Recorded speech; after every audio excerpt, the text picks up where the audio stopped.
Yo, what's up, YouTube? It's the Edwards Brothers. What's up? Yeah, I'm Ian. I'm Mike.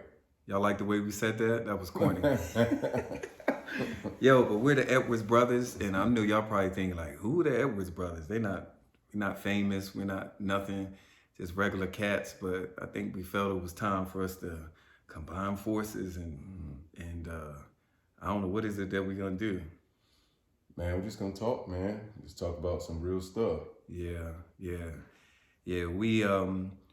We're 45 and 46 now, 11 months apart, Irish twins, and we've had a lot go on from our childhood up until now. And what's crazy is a lot of the crazy stuff we've been through, we've never really talked about. Never. And some traumatic stuff, hard times, and here we are.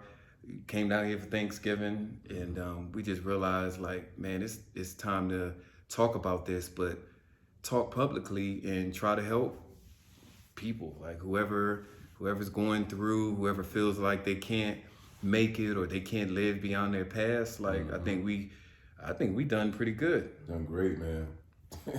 They were so where we grew up. Yeah. So we just feel like, man, it's time to talk about it. So look, please make sure that you like this page. Right now we're hosting it on this Dr. Ian Edwards YouTube page. Please like it.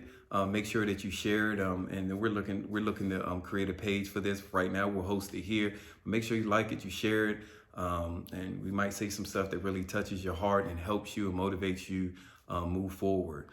So shoot, let's start it out, man. Who are we? Because y'all don't even know who we are. Who is Mike Edwards, the 6'6" wonder? He comes in bringing thunder. Well, man, I mean, we're just two guys, man, who are basically descendants, man, from a Jamaican immigrant. Yeah. And our dad, I mean, the stuff is documented, and there's some stuff that's top secret that we can't even really even talk about. Mm-hmm. But our dad was a genius, man, and he was a doctor. He did some stuff with NASA. Mm-hmm. He was a very driven and what's known as a multi-hyphenate creative. I mean, he was a right and a left brain thinker. Mm-hmm. And which some might see sounds good just on the surface, but yeah, his familial skills and his people skills were pretty rough. I want to say non-existent, but they were very, we'll go with rough until we go forward in these podcasts. Yeah, I mean, and I say rough because, you know, I think he had glimpses of what he could be. Like when he used to nibble on our ear when we were real small, or when he used to race us, or just some of the stuff that, like, he was fast. He was a Jamaican wonder. He was racing us with tennis shoes on, with long dress socks and some crazy shorts. Remember the time he was like having penny loafers on and no socks, smoking. Jamaicans can run. He's the original Usain Bolt. He was Usain Bolt's coach. He's the UBC. He was his instructor. Yeah. But my point is that it wasn't like the worst thing in the world, but I think for us in our formative years when we probably needed like solid guidance from our actual dad, oh man, it wasn't there, man. When we needed support, when we needed somebody who, like when we first started playing basketball, we saw how he shot the ball. I mean, we showed him his first basketball. Man, he was like, he shot that thing sideways. Man, I was embarrassed for him. Look, man, and we were shooting it in the peach basket ring. Yeah, and he shot like this, like crossways. I don't even know how it went forward. He shot crossways like that. I said, Dad, how you gonna shoot that shot crossways like the X? Yeah, Mike. But you know, that was our dad, man. And as a result of a lot of decisions that our dad made for us or didn't make for us, it caused us to have trauma growing up, man. It indirectly and directly. And you probably speak to some of that. Yeah, but go into now, so, you know, we want to talk about like who we are. So go into, that's our heritage. You know what we came out of. Yep. And we can go into moms later on, but who are you? Who did that make you? Or who is Mike? Who's this person Oh, good, on good. YouTube that we the Edwards brothers? Who are you? Tell everybody who you are. Like who you came to be, man. You know what? I like Tyrese, man. Tyrese, he talks about a lot about the roads that comes through the concrete. I like that. Like, you know, even though we went through some traumatic stuff, I mean, God has really blessed me, man. I mean, I'm a associate pastor. I'm a husband of 22 years. Yeah. I'm a real estate agent. I'm also a musician. And number 5, I mean, I treat people way differently than how we were treated as youngsters. Like, I've learned how to connect with anybody, you know, whether the child is a baby or, you know, the mayor of the town that, you know, I ran for office. Yeah, you ran for office. Yeah. I also have a foot in the political arena, and it's kind of taking a backseat for a little bit. Yeah. And but you know, that's forever part of my resume. So man, you leaving out another good part, man. You served our country. that's right, man. I was a vet. Yeah. That's right. Yeah, Iraq war vet. Been to Kosovo, Germany, Bosnia, Iraq. What'd you do? What branch? There's only one branch.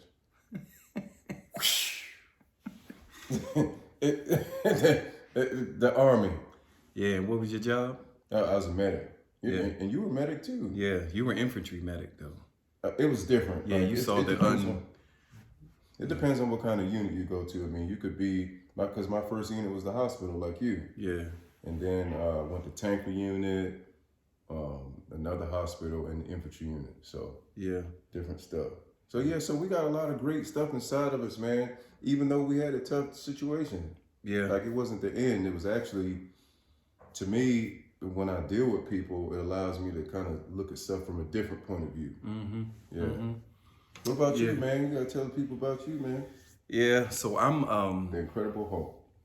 I am the Incredible Hulk. Brother do stay in that gym. Yeah, I love the gym. I go 7 days a week if I can. I'm a father of 3. Children are 25. Well, 25 tomorrow. 25 on the 29th. Jada, 23. Terrell, 17. Amani. Been married 21 years. And I'm a vet of the United States Air Force, the greatest Air Force in the world. I was a medic too. And I also hold a doctorate of ministry degree.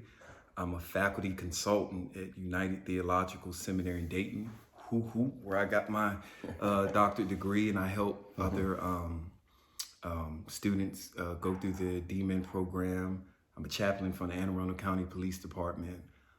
I'm currently an assistant pastor at a church called Victory Grace Center in Bowie, Maryland, under the leadership of Dr. Jazz Schoolart. And I was a church planner. My church is actually closed March of this year. 2 churches that I planted, one in 2009, 2016. And then I also, I contract for the government. My new title is I'm a senior systems business analyst.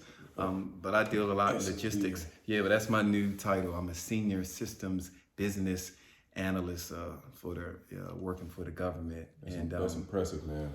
And as you said, man, were we, from how we began and how stuff was, man, sometimes when I look at like where we are and what we've been able to do, even when it comes to, you know, I know for me, you know, raising kids, I know y'all are believing God for a kid, and we're gonna have a podcast where we talk about that, and marriage and stuff that we didn't see done well growing up, but we've managed to do well in it at this point in our life. So I'm grateful. So that's who we are, man. We're not famous or anything like that. Both of us are retired from our hooping days. Yeah, the Dunkalo brothers. We don't do that too much. Not at all.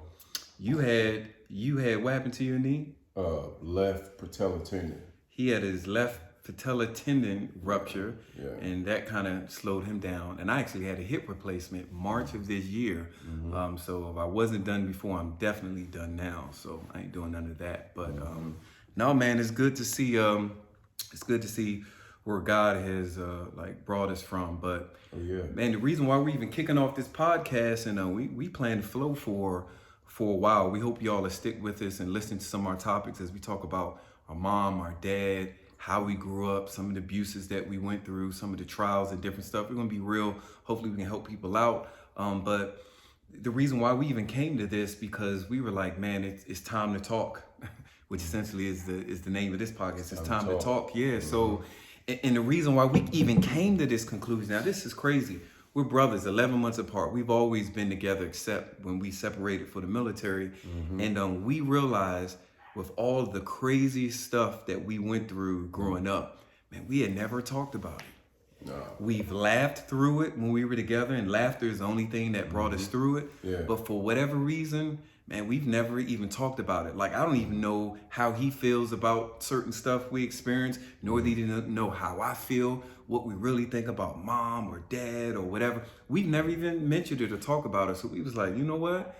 There are a lot of people that have gone through some of the same stuff. And you know what? We're just gonna talk about it in front of you all. We won't have pre-conversations about it. No. We're like, we'll just talk about it on camera and see, we can try to help somebody. So man, we're here because like, why do we think it's finally time to talk, man? You know, kind of fast forward to where we both are in life.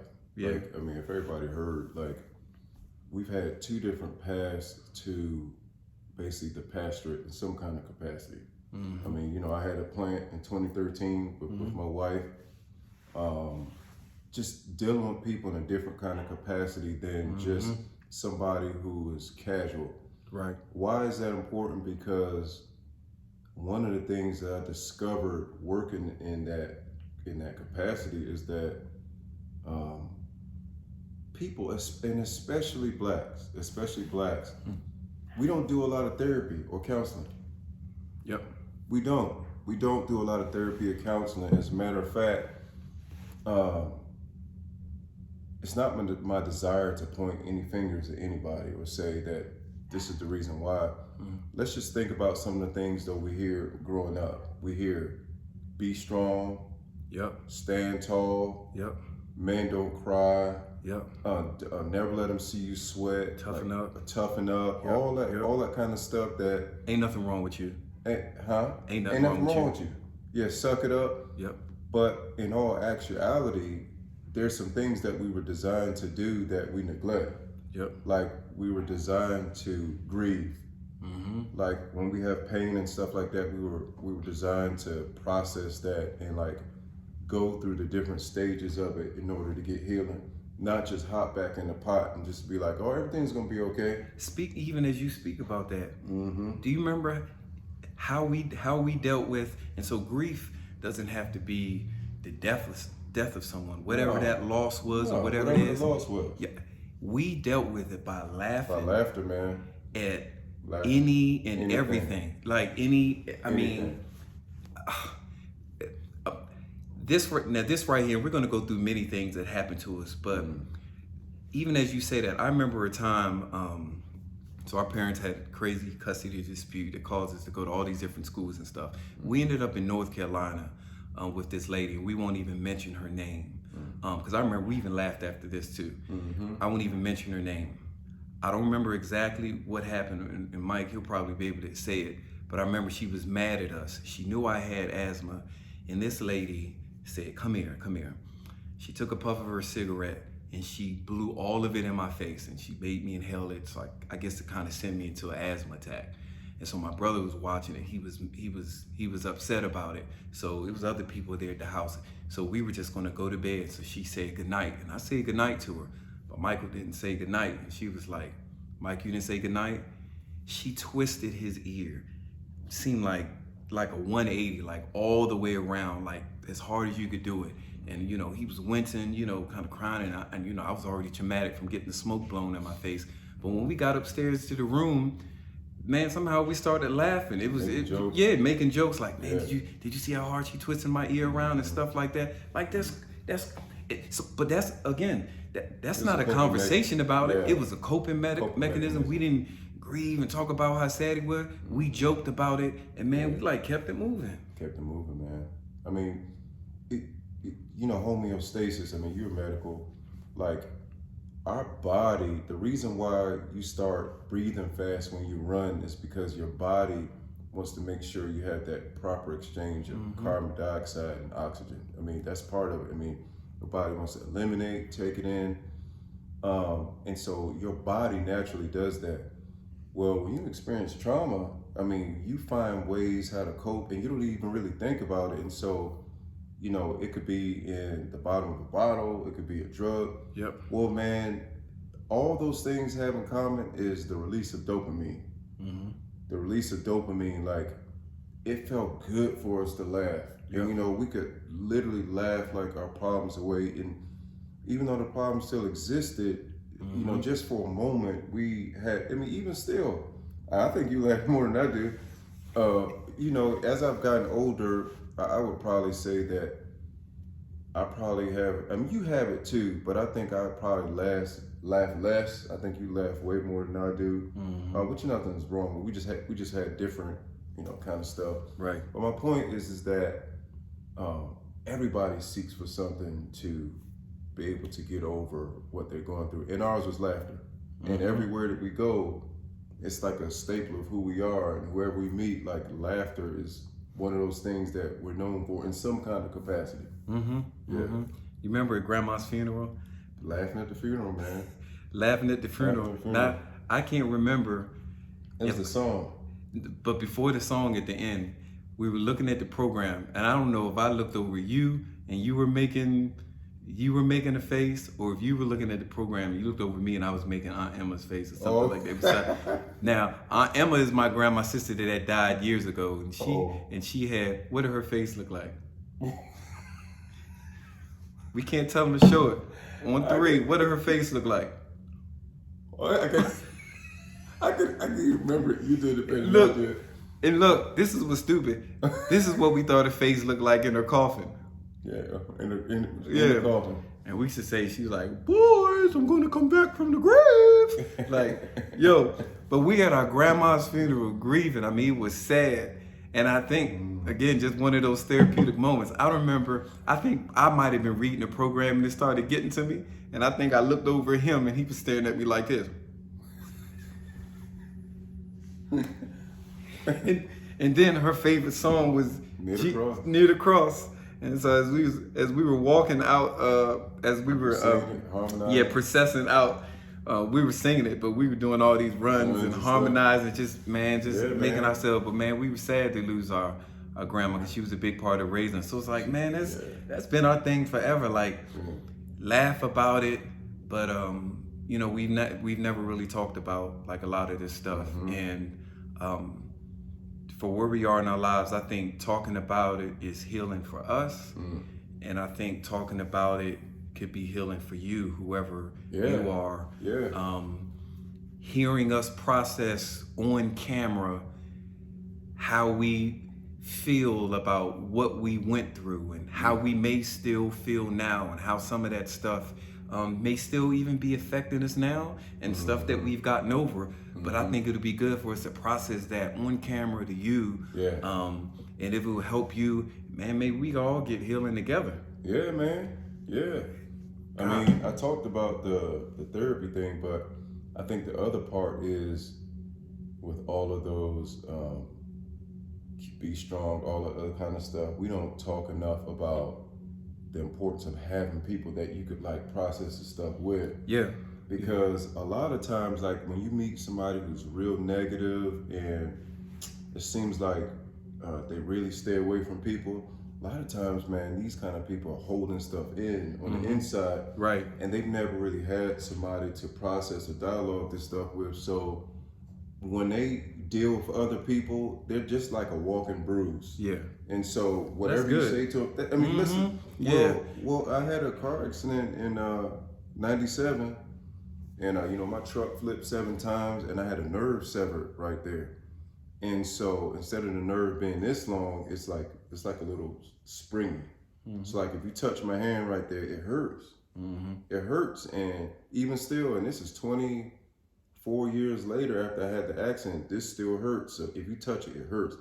But it's like that with hurt. The hurt people is a real thing. That's good. It's real. It's real. So if you bump the bruise, if you bruise. Squeeze the bruise, if you just brush by it. Brush by the bruise. And I'll say, ouch. Ouch. And that's what hard people who haven't had a chance to process, or people who, everybody's busy. I mean, like, we're busy. I mean, look how many years I've been away from home. 27 years. Mm-hmm. Man, we've maybe seen each other 10 times throughout that time outside a little stint when we lived together. Mm-hmm. But we haven't seen each other a whole lot, man. No. And it's probably been more than 10 though. 10 times? Yeah, it's been more than 10. I mean, I think some of the visitations when I was stationed down south, and then, we've come to Atlanta, we did Myrtle Beach together, y'all come up, it's been more than 10. But probably not more than 20. But in those times though, we never process some of this stuff. Like we're doing it now at 45 and 46. Yeah. And I just think that, yeah, man, so having that therapy and counseling and having a safe place for somebody who's gonna point you to help, and let you know that it's okay to go have this tough stuff. Yeah, and you know what? I'm gonna say something about that. If you're around somebody that only says just pray and just read the word, I want to tell you, so we're both believers, you should do that. But here we are talking with one another that we trust, talking to you, and both of us believing in you need to go seek some type of therapy or counseling. Pray, read your Bible. All right, you may not be a Jesus follower, God. Whatever you read, whoever you believe in, whatever you do that. But I think it's important that we do a better job of seeking out counselors. And some of you may not have insurance and you're trying to do it. Okay, if that's the case, there are hotlines and numbers and emails. You can Google them and find out where you can go and have that conversation, maybe even free. But we don't do a good job when it comes to mental illness. And so, and most of us that have gone through traumatic experiences, the military don't give you PTSD. Most of us have it from the stuff that we've gone through. And a lot of us, like you said, are walking around saying ouch, saying ouch, saying ouch all the time. And we get busy, ouch. We're raising our kids, ouch. We're married, ouch. Whatever the case may be. But we need to find a healthy way to deal with that, so that we can, start the healing process. And I don't care if you're 50, 60, 70 years old. Age doesn't matter. Man, it ain't too late to get it fixed. Man. Age doesn't matter. I've seen it. Yeah. I've seen it, man. Somebody to look out for, like if you're looking to get healing, like regardless of where you are, and suppose you can't afford like a professional, so to speak, I'll tell you the type of person to seek out. Seek out somebody who carries peace in their life. And what do I mean by that? I didn't say everything was going perfect. I didn't say everything was going right. Somebody who, when everybody else is going 1,000 miles an hour, you see them kind of keeping their stuff in order. They're doing that for a reason. It's not like they just woke up one day and they're like, oh man, I'm peaceful. Maybe somewhere in their life they navigated through some tough stuff, and maybe, by you looking at this person and saying, you know what, this is a person of peace. They're not just saying peace like, my head is in the clouds. Yeah. Everything's perfect. Like, that's a difference. Yeah. I'm talking about somebody who goes through tough stuff. Like, everybody else is freaking out about the project at work. And they're like, all right, guys, all we got to do is this, and this, and this. And they're keeping their head on straight. Yeah. Or you hear that they had a real big blow in their life and look at them now, like us. Like, we've been through so much, man, that, we seek out people to give free advice to, so to speak. And yes, time is valuable. Yes, we are involved in other things, but I think I can speak for my brother, like, we've been through so much stuff in our life that we're okay with dispensing some free advice. Yeah. Because we know what it yields. Yeah. There's no getting frazzled in chaos or under pressure with us at this point. Even with the toughest situations, we kind of maintained, and that leads me to this last part that I want us to get into before we shut this segment down, our ability to maintain that peace isn't just something we arrived at.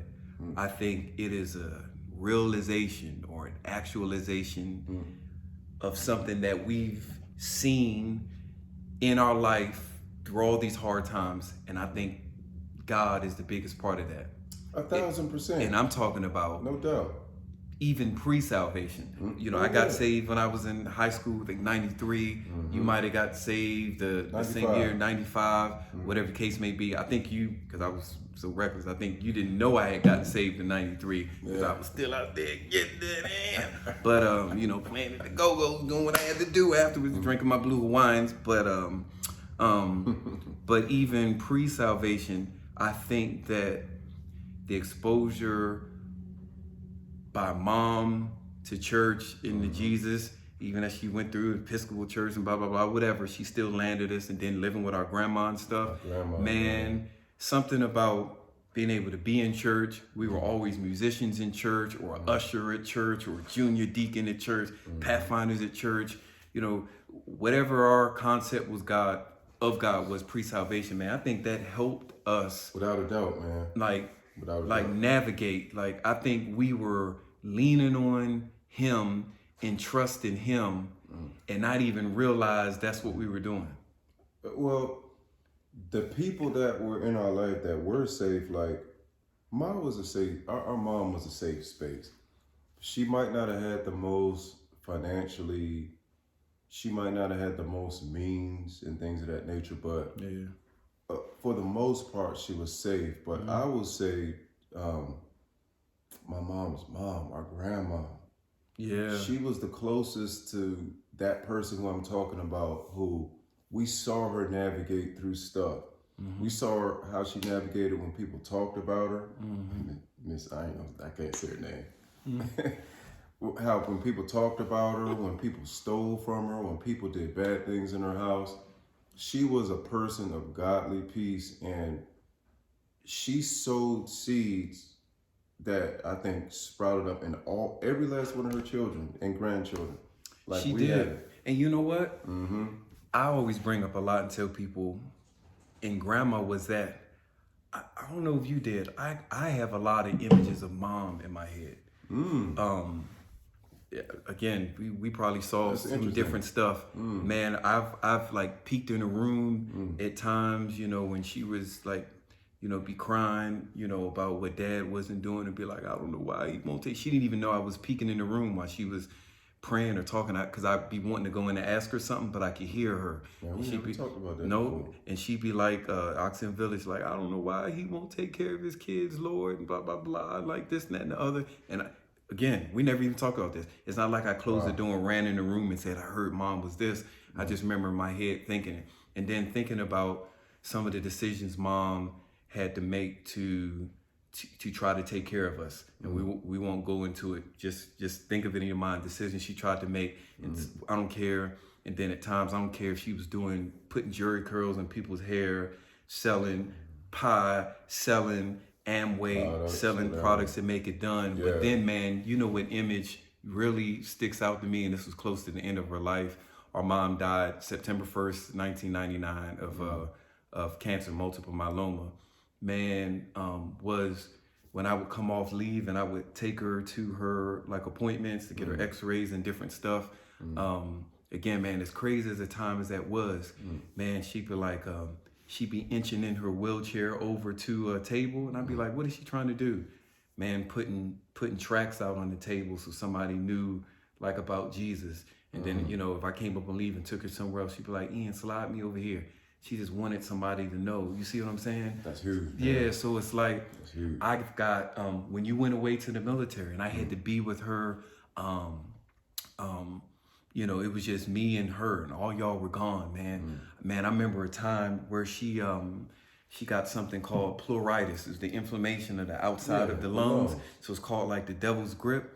And I remember, man, every time she breathed, she'd be screaming out and like yelling, but she was still so calm and peaceful. So she was like, I got to go to my doctor's appointment. Man, she got herself together. And I remember we had to make it all the way out to the car. So I gave her a hug, and she hugged me out the neck, around the neck, and we walked and took baby steps out the apartment, out the patio door, this at Brinkley Place, up the hill, down the hill, like to her car. And we just took little steps, and she just hugged me the whole time. Sometimes she stop and cry and whimper, and then we go like a little bit more. But it's like, those are the images that I have in my head, because while she was going through all that with her sicknesses and stuff like that, she was still always trying to find a way to like take care of us and made sure we have, even if it wasn't a whole lot. So it's like, I got like the pictures of grandma in my head, but man, looking at her, man, her, like you said, being that peace. She, you know, mom wasn't all over the place, chaotic. She was she just got it done. And she didn't talk a lot. No. If you remember, she didn't talk about, she just tried to help us, man. And tried to help other people, feeding people when she didn't have it. So feeding the homeless, everything. Yeah, man. So I didn't know that, man, about that pleuritis thing. This is my first time hearing about this. Man, I'll give you one more. And when her teeth came out, and when she fell. Yeah, you were there. Were you there? No, I was in Germany. So she's taken the medicine for the pleuritis that's making her kind of woozy. She got up from using the bathroom and fell and hit her top 2 teeth on the sink, and they broke out. They broke off and got pushed up.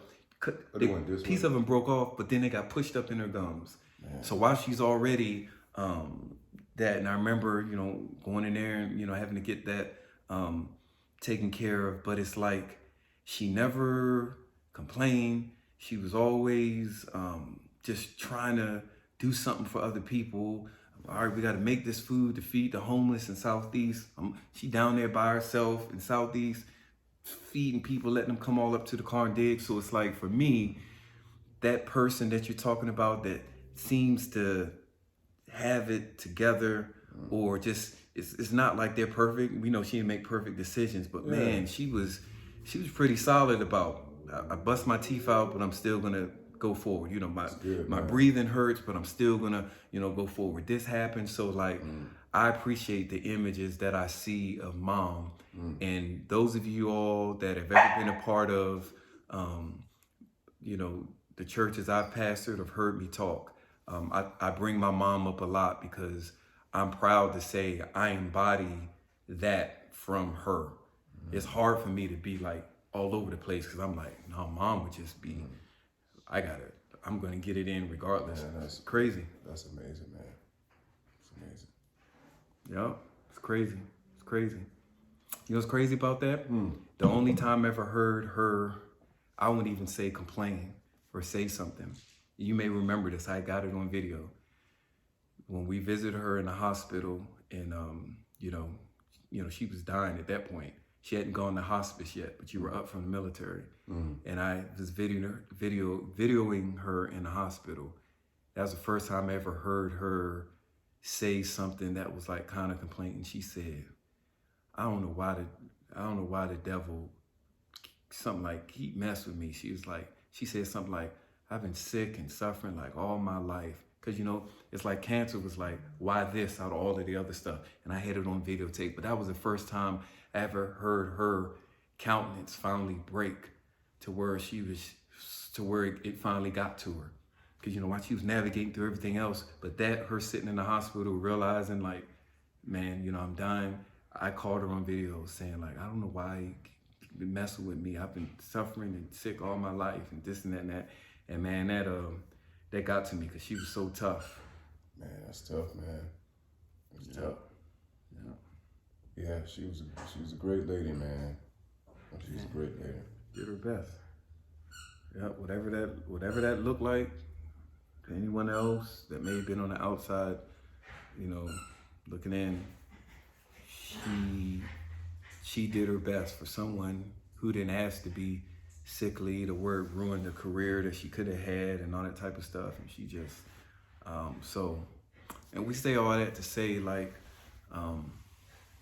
there's a God thread throughout our life that has gotten us to this point. and we saw it, you know, obviously being involved in church and stuff like that, but we had real people that we could look to, our grandma, as he mentioned, and my mom, where we could see it. And I think that's helped us, like having that image, which goes to show how important it is for people, young people, to have that image of peace and godliness, not perfection, but have that as something that they can look back at or refer to and say, I've seen how to conduct myself in this situation before. Like I've seen someone close to me that I trust, that I can lay my stuff on. I've seen how they've done this, and I'm not them, but they showed me enough to help me to believe that I can do it. Man, that's power, bro. Yeah, I agree. Man, it got me a little sad about mom, man. Yeah. Because, you know, when she passed, like, I remember Danny telling me about it, like, you know, a tear came out her eye. And part of me wonders, like, did she pass feeling like she didn't fulfill everything that what was in her heart to do? You know what I mean? Like, we all got to go. I mean, it's a fact of life. But that kind of made me sad a little bit, man, on this first. Make me sad too, but I feel the same way because I heard her say that in the hospital. It makes me believe that she never became and did all that she felt that she wanted to do. And I felt like whatever she didn't get to do before we went in the military, that was her time to do it. You know what I'm saying? She had no kids to take care of it. It was her time to do it. And then the same year I go in the military, January 95, our Christmas present, December 95, was a cancer diagnosis.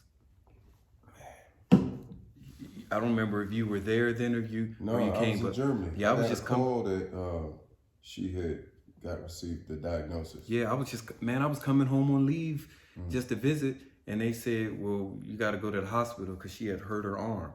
So I flew into DCA. Like broke her shoulder or something. Yeah. I flew into DCA and went to the hospital. I was like, all right, go ahead, check on her. She's going to physical therapy.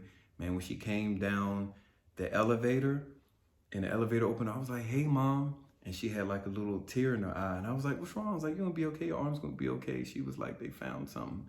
And I was like, what? That arm she broke, it was a tumor in it. And that was Christmas in 95. So that was like, that. Man. Yeah. Man, we started off all happy. They're going storm clouds. Yeah. Man. Started off all hype and stuff, man. Man. That's this water. Yeah, that's what this is about. Yeah, man. Let me sip this Tito's a little more. No, I'm just playing. Yeah, man. Y'all, this is what this is about. Man, we're talking it out in front of you all, and some stuff we're gonna talk about. The other sibling may not have no clue because we never talked about it. No. Like new news. I didn't. This is my first time hearing a couple things. Yeah. Ever. Yeah. Yep. So, you know, we're the Edwards brothers, and we want to be able to share our story, at least the parts we want to share, you know, publicly in a way to help us and to help you all. I think it's a win-win. I think always. Yeah, I think we wanna help one another, but we wanna help you all too. And so as you all watch these segments, podcasts, whatever you want to call them, please make comments. Let us know what you're thinking, what you're feeling, what your thoughts are, and we're going to use some of your comments and your thoughts to help us address some other things as we continue just to share our journey. So that's right. Yo, it's time to talk. It's time to talk. Yeah, TTT. Yep. And it looks like the dog has come. Go ahead, let them see Benny. Might as well let them see Benny. Come here, buddy. Right here. Y'all get to see Benny. So this is Benny. So yeah, he says time to bark. Yeah. Benny might. This is my nephew Benny. He might join in a segment or two. I don't know. We'll see what's on his mind. But hey, man, thank y'all for listening to us. Yeah, man, it's been dope, and we'll holler at y'all next time.